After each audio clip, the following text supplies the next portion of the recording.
आज हम लोग 12th जीव विज्ञान का एक टॉपिक है पॉलिनेशन, उसका अध्ययन करेंगे। लेकिन पॉलिनेशन जानने से पहले पार्ट्स ऑफ फ्लावर जानना आवश्यक है। और जहाँ तक हमारी उम्मीद है कि आप लोग जानते होंगे, इसके पहले टॉपिक में आगे के सब लोग पार्ट्स ऑफ फ्लावर पढ़ा चुके हैं। फिर भी एक बार मैं स्टार्टिंग पार्ट्स ऑफ फ्लावर बता देता हूँ, बताने के बाद फिर पॉलिनेशन पढ़ाएंगे।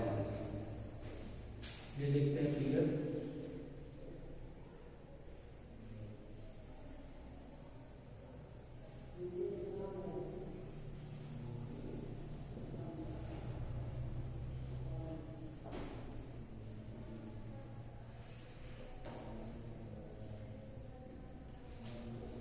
स्टिग्मा,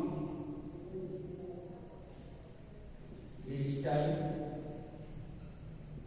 ओवरी और इसके जो होता है कोई, ये सब मिलकर के बनाते हैं कार्बन। इसका हिंदी भी देख लेंगे। इसको कहते हैं वर्तिकाग्र, ये है वर्तिका। और उसके बाद ये है अंडाशय और ये बीजाणु। ये सभी मिलकर के बनाते हैं कार्बन, या इसको कहते हैं अंडक। और होल ऑफ कार्बन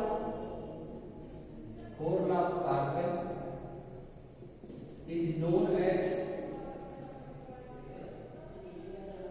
गाइनोसियम, जिसको कहते हैं जाया या गाइनोसियम, या उसे कहते हैं यूनिट को कार्बन। यानी जो गाइनोसियम होता है, गाइनोसियम की यूनिट को कार्बन कहते हैं और होल ऑफ कार्बन को गाइनोसियम कहते हैं।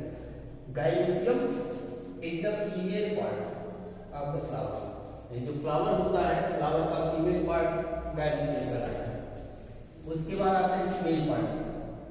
मेल पार्ट में एंथर और बीच में है इसके कनेक्टिव, और ये फिलामेंट। एंथर में होता है परागकोश, कनेक्टिव संयोजी जो दो परागकोश को जोड़ता है, फिलामेंट जिसके माध्यम से लगे रहते हैं, इसको कहते हैं तंतु।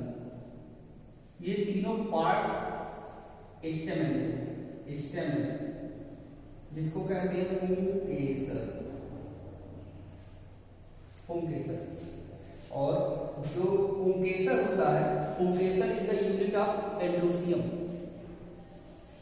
या ये कह सकते हैं कि whole of stamen is known as androecium. Whole of stamen is known as androsium.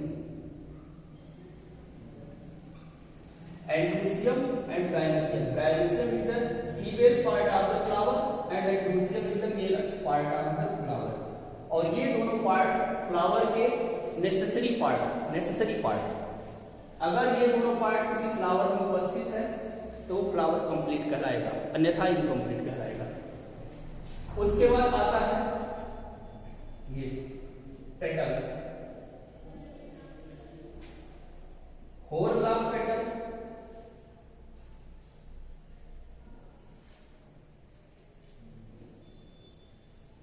Known as corolla.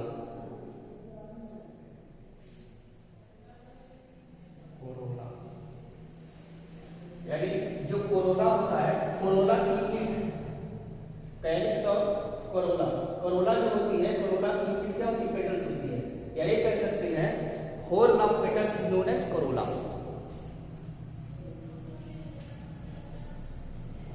उसके बाद जो फ्लावर में ग्रीन वाला पार्ट होता है, ग्रीन वाला पार्ट, उसको कहते हैं सेपल, सेपल, और sepal is the unit of calyx. या ये भी कह सकते हैं कि whorl of sepals is known as calyx, whorl of sepal is known as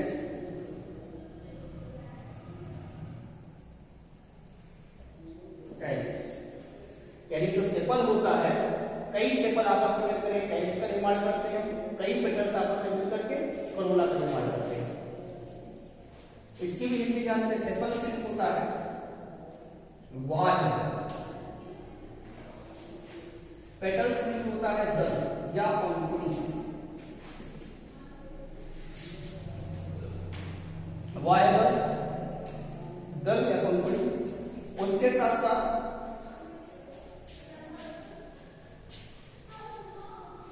जो कैलिक्स होता है उसकी हिंदी है वायदलपुंज, वायदलपुंज। और जो कोरोला होता है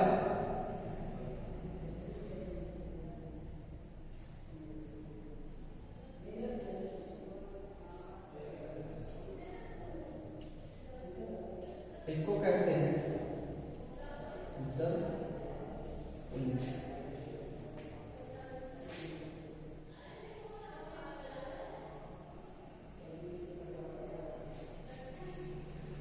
और एंड्रोसियम, एंड्रोसियम को कहते हैं उमंग, एंड्रोसियम को उमंग कहते हैं, कैलिक्स को वायदलपुंज कहते हैं, कोरोला को दलपुंज कहते हैं, गाइनोसियम को जायाम कहते हैं, कार्पेल को अंडक कहते हैं। और उसी तरह जो परागकोश का उसको एंथर, कनेक्टिंग फिलामेंट, ये सभी पार्ट्स फ्लावर के हैं, जिसमें से पेटल्स जो होता है ये कलर्ड होता है, कलर्ड। और जो सेपल होता है वो ग्रीन इन कलर होता है, ग्रीन इन कलर। और ये दोनों जो पार्ट होते हैं, ये दोनों part as a accessory part of flower होते हैं। ये दोनों part as a accessory part of flower है, और ये दोनों पार्ट यानी androecium and gynoecium is a necessary part of flower. ये भी कह सकते हैं कि ये दो पार्ट जो नेसेसरी एक्सेसरी पार्ट है, एक्सेसरी पार्ट को अट्रैक्टिव पार्ट ऑफ फ्लावर भी कह सकते हैं। और नेसेसरी पार्ट को रिप्रोडक्टिव पार्ट ऑफ फ्लावर कह सकते हैं। ये दोनों जो पार्ट है androecium and gynoecium is a necessary part of flower, या कह सकते हैं रिप्रोडक्टिव पार्ट ऑफ फ्लावर। इसके अलावा जो कोरोला और कैलिक्स है, कोरोला और calyx is a accessory part of flower, और इनको कह सकते हैं अट्रैक्टिव पार्ट ऑफ फ्लावर, क्योंकि इन्हीं दोनों के माध्यम से कोई भी इंसेक्ट या भी कोई भी इस फ्लावर को क्या होता है, अट्रैक्ट होता है। हम सभी पार्ट्स ऑफ फ्लावर के बारे में जान गए कि क्या पार्ट्स होते हैं फ्लावर के, जिसमें से एक बात फिर से देख लेंगे। ये जो कार्पेल है, कार्पेल के 3 पार्ट हैं, स्टिग्मा, स्टाइलो, ओवरी, और इसके अंदर है ओरिगो। ये पार्ट किसके, कार्पेल के। और कई कार्पेल आपस में मिल करके गाइनोसियम या जायम का निर्माण करते हैं। गाइनोसियम या जायम फीमेल पार्ट ऑफ फ्लावर है। उसके साथ आते हैं मेन पार्ट, यहाँ पर दिख रहा है जो स्टेमेन है, स्टेमेन के 3 पार्ट है, एंथर है, कनेक्टिव है, फिलामेंट है। ये तीनों मिल करके पुंकेसर या स्टेमेन का निर्माण करते हैं। और स्टेमेन एक से अधिक की संख्या में होता है, एक से अधिक की संख्या में। और इनके होर्ल को या चक्र को या कह सकते हैं ग्रुप को, इसके स्टेमेन के ग्रुप को या होर्ल को एंड्रोसियम कहते हैं। Androecium is the male part of flower, gynoecium is the female part of flower. और ये दोनों होते हैं नेसेसरी पार्ट ऑफ फ्लावर, या कह सकते हैं रिप्रोडक्टिव पार्ट ऑफ फ्लावर। बाकी बचा कैलिक्स और कोरोला। कैलिक्स की जो यूनिट होती है सेपल होती है, या ये कह सकते हैं कई सेपल आपस में मिलकर के कैलिक्स का निर्माण करते हैं, कई पेटल्स आपस में मिलकर के कोरोला का निर्माण करते हैं। इस प्रकार आप सभी लोगों को पार्ट्स ऑफ फ्लावर पता चल गया। अब उसके बाद आते हैं परागण। परागण क्या होता है, परागण में क्या प्रक्रियाएं होती हैं।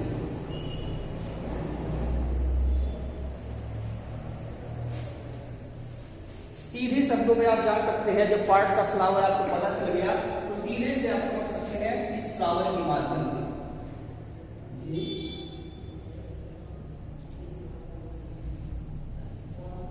ये है स्टिग्मा। स्टिग्मा जिसको कहते हैं वर्तिकाग्र, वर्तिकाग्र। और उसके साथ साथ ये है इसका पार्ट स्टेमेन। क्या है ये? स्टेमेन। स्टेमेन फ्लावर का मेल पार्ट पहले बताया चुका है। स्टिग्मा फीमेल पार्ट का पार्ट है, यानी फीमेल पार्ट का पार्ट है, यानी कार्पेल का पार्ट है। होता क्या है, जो स्टेमेन होते हैं, स्टेमेन में ये होता है एंथर। एंथर में बनता क्या है? Pollen grain. क्या बनता है? Pollen grain. जो स्टेमेन होता है, स्टेमेन के एंथर या परागकोश में बनता है पॉलन ग्रेन। और स्टिग्मा क्या है? Part of carpel. तो होता क्या है इसमें, जो मेल पार्ट ऑफ फ्लावर यानी परागकोश होते हैं, परागकोश में उपस्थित जो परागकण होते हैं या जिसको कहते हैं पॉलन ग्रेन, पॉलन ग्रेन का निकल करके किसी भी माध्यम से, चाहे हवा के माध्यम से या कीट के माध्यम, किसी के माध्यम से स्टिग्मा पर पहुंचने की प्रक्रिया को कहते हैं पॉलिनेशन या परागण। यानी जो पॉलन ग्रेन है परागकोश में उपस्थित या एंथर में उपस्थित जो पॉलन ग्रेन है उनका वर्तिकाग्र यानी स्टिग्मा पर पहुंचने की प्रक्रिया को क्या कहते हैं? पॉलिनेशन कहते हैं। या हम ऐसे कह सकते हैं कि एंथर यानी परागकोश में उपस्थित जो पॉलन ग्रेन होता है, परागकण होता है, उसका किसी माध्यम के द्वारा स्टिग्मा या वर्तिकाग्र पर पहुंचने की प्रक्रिया को पॉलिनेशन या परागण कहते हैं। अब उसके बाद बात आती है टाइप्स ऑफ पॉलिनेशन कि पॉलिनेशन या परागण कितने प्रकार के होते हैं। सीधे शब्दों में हम कह सकते हैं कि pollination are two types. First है सेल्फ पॉलिनेशन या उसको कहते हैं ऑटोगैमी। सेकंड है क्रॉस पॉलिनेशन या उसको कहते हैं ऑलोगैमी। क्रॉस पॉलिनेशन यानी पर परागण, सेल्फ पॉलिनेशन यानी स्व परागण। तो फर्स्ट ऑफ ऑल हम पढ़ेंगे क्या? स्व परागण। सेल्फ पॉलिनेशन क्या होता है?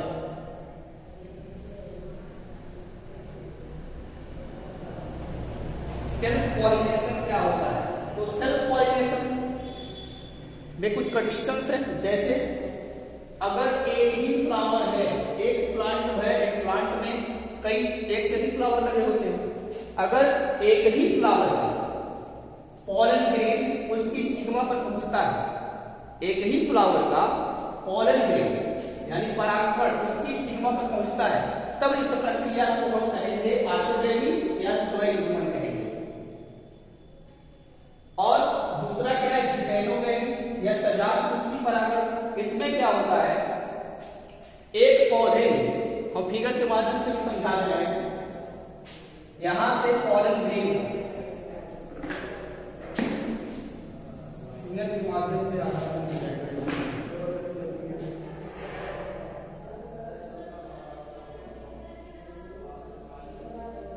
इसमें है पॉलन ग्रेन।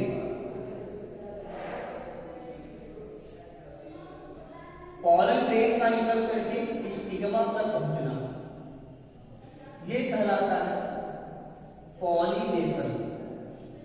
और इस तरह का जो पॉलिनेशन होगा उसको कहेंगे सेल्फ पॉलिनेशन।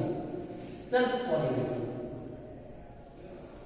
सेल्फ परागण, यानी कि एक ही पुष्प का पॉलन ग्रेन उसकी स्टिग्मा पर अगर पहुंच रहा है तो उसे क्या कहेंगे? Self pollination. या दूसरे शब्दों में कह सकते हैं कि परागकोश पर उपस्थित जो पॉलन ग्रेन होता है उनका उसी पुष्प की वर्तिकाग्र या स्टिग्मा पर पहुंचने की प्रक्रिया को सेल्फ पॉलिनेशन कहते हैं। फिर उसके बाद नंबर आता है जिगैनोगैमी या सजात पुष्पी परागण। इसमें क्या होता है, किसी प्लांट के, कोई प्लांट है इस तरह से, उस प्लांट पे कई फ्लावर बने हुए हैं,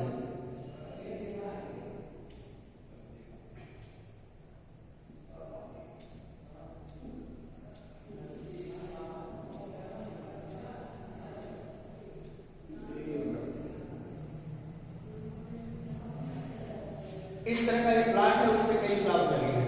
यदि किसी प्लांट में एक से अधिक फ्लावर लगे और एक फ्लावर का मेल पार्ट यानी इसका male part pollen grain male part stamen, stamen में उपस्थित एंथर, एंथर में उपस्थित पॉलन ग्रेन, पॉलन ग्रेन का किसी अन्य पुष्प के, उसी पौधे में किसी अन्य पुष्प के स्टिग्मा पर पहुंचने की प्रक्रिया, स्टिग्मा पर पहुंचने की प्रक्रिया को हम कहेंगे जिटैनोगैमी, जिटैनोगैमी, जिसको कहते हैं सजात पुष्पी परागण। अब आप लोगों को समझ में आ गया होगा कि सेल्फ पॉलिनेशन दो प्रकार का जो होता है, उसमें स्वयं यानी ऑटोगैमी क्या है, जिटैनोगैमी क्या है। ऑटोगैमी क्या है, जब एक ही पुष्प के पॉलन ग्रेन उसी पुष्प के वर्तिकाग्र यानी स्टिग्मा पर पहुंचते हैं तो उसे स्वयं यानी ऑटोगैमी कहेंगे। लेकिन अगर एक पौधे के या कोई एक पौधा है, एक पौधे में कई पुष्प है, एक पुष्प से पॉलन ग्रेन किसी दूसरे पुष्प पे जाकर के गिरे या इकट्ठा हो वहां पर, उसे क्या कहते हैं, जिटैनोगैमी कहते हैं। और इस प्रक्रिया में जो जिटैनोगैमी प्रोसेस होता है, जिटैनोगैमी में जो फ्लावर वो यूनिसेक्सुअल भी हो सकते हैं, यूनिसेक्सुअल भी हो सकते हैं, मेल फ्लावर हो दूसरा फीमेल फ्लावर हो, उसमें भी हो सकता है जिटैनोगैमी।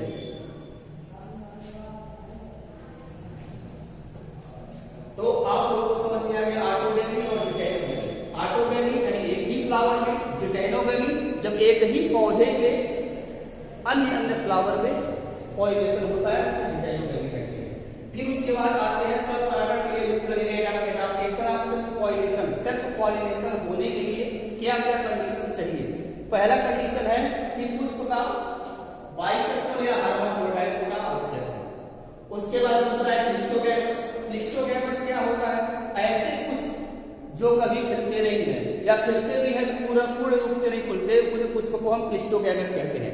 और क्लिस्टोगैमस फ्लावर मटर, मूंगफली इन सभी का होता है, जिसमें क्या होता है, जब फ्लावर पूरी तरह से खिलेगा नहीं, उसके पेटल्स चारों तरफ से घिरे रहेंगे और उसी के बीच में मेल और फीमेल पार्ट रहेंगे और उसी में क्या हो जाएगा, रिसेप्शन प्रक्रिया संपन्न हो जाती है।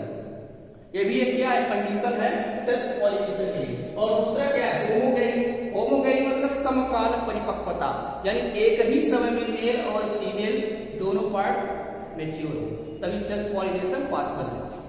फिर उसके बाद हम आते हैं क्रॉस पॉलिनेशन में। क्रॉस पॉलिनेशन क्या होता है? थोड़ा सा अंतर है सेल्फ पॉलिनेशन और क्रॉस पॉलिनेशन में। जो सेल्फ पॉलिनेशन होता है, सेल्फ पॉलिनेशन में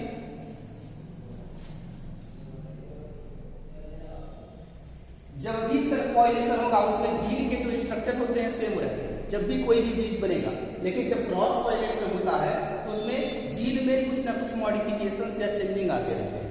तो क्रॉस पॉलिनेशन में देखेंगे दो तरह से बताया गया है, एक बाय बायोटिक एजेंट्स और सेकंड है by abiotic agents. Biotic agents मतलब जीवों के द्वारा जो होता है उसे कहते हैं क्या, बायोटिक एजेंट्स के द्वारा क्रॉस पॉलिनेशन, और जो अजैविक कारकों द्वारा होता है उसको कहते हैं एबायोटिक कंपोनेंट्स के द्वारा पॉलिनेशन। तो बायोटिक कंपोनेंट, बायोटिक एजेंट्स में है कीट परागण यानी एंटोफिली, पक्षी परागण आर्थोफिली, चमगादड़ परागण केरेटोफिली, उसके बाद घोघा परागण ब्लैकोफिली। और जो एबायोटिक एजेंट्स के द्वारा जो क्रॉस पॉलिनेशन होता है उसमें एनिमोफिली है और हाइड्रोफिली है। लेकिन आगे से जानने से पहले हमें जानना होगा कि क्रॉस पॉलिनेशन क्या होता है। क्रॉस पॉलिनेशन जानने से पहले एक बात और कि जब भी ये पॉलिनेशन की प्रक्रिया संपन्न होगी, जब भी पॉलिनेशन की प्रक्रिया संपन्न होगी तो क्रॉस पॉलिनेशन तभी संभव होगा जब वो एक ही स्पीशीज के हो, एक ही स्पीशीज का। यानी अगर सरसों का पौधा है तो सरसों का ही पौधा होना चाहिए, आम का पौधा है तो आम का ही होना चाहिए। अगर एक कभी इस तरह से नहीं हो सकता कि आम का पौधा है तो सरसे का पॉलन ग्रेन उसके पहुंच गया, ऐसा कुछ नहीं हो सकता। अगर ऐसा होगा तो उसके पॉलन ग्रेन क्या हो जाते हैं, डीजनरेट हो जाते हैं, नष्ट हो जाते हैं। यानी जब भी पॉलिनेशन क्रॉस पॉलिनेशन की प्रक्रिया होगी उसमें सेम स्पीशीज होना अति आवश्यक है। तो अब यहाँ समझें क्रॉस पॉलिनेशन क्या होता है। क्रॉस पॉलिनेशन जब एक ही स्पीशीज के दो प्लांट्स, एक ही स्पीशीज के, एग्जाम्पल के तौर पे हम ले रहे हैं सरसों, या मस्टर्ड, एक ही स्पीसीज के दो प्लांट इस तरह से है, एक ये है और एक ये है।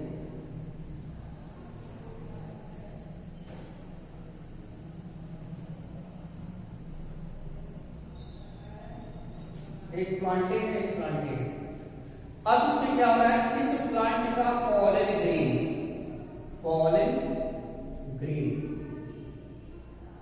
इसके स्टिग्मा पर पहुंच जाए,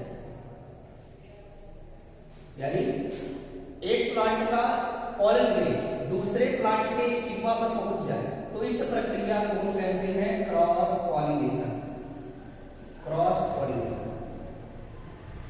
और इसमें एक कंडीशन है, दोनों जो प्लांट्स होने चाहिए वो क्या होने चाहिए, सेम स्पीसीज के, तभी जो है क्या होगा, पॉलिनेशन संपन्न होगा। और इस तरह का जो पॉलिनेशन होगा वो क्या कहलाएगा, क्रॉस पॉलिनेशन, यानी एक ही स्पीसीज के दो प्लांट्स हों और एक का मेल पार्ट यानी पॉलन ग्रेन दूसरे के वर्टिका पर पहुंच जाए, उसे क्या कहते हैं, क्रॉस पॉलिनेशन या परपरागण।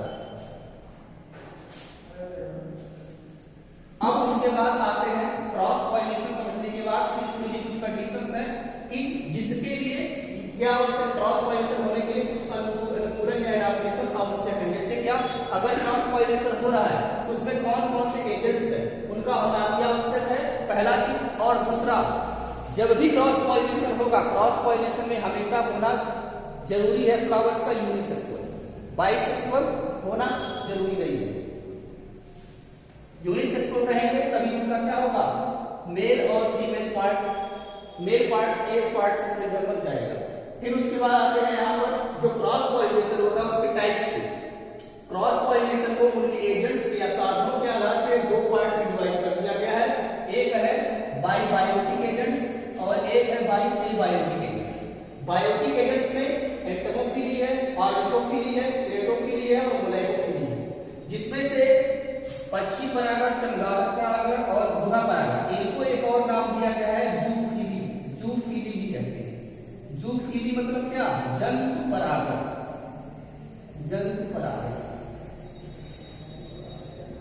और ये है कीट परागण। अब देखते हैं बायोटिक एजेंट्स यानी जैविक साधनों द्वारा जो परागण होता है उसमें कीट परागण में क्या है, कीट परागण में क्या है, जब परागण की प्रक्रिया कीटों द्वारा संपन्न, यानी कीट के माध्यम से परागकण दूसरे फ्लावर के वर्टिका पर पहुंच जाए, तो इस प्रक्रिया को क्या कहेंगे,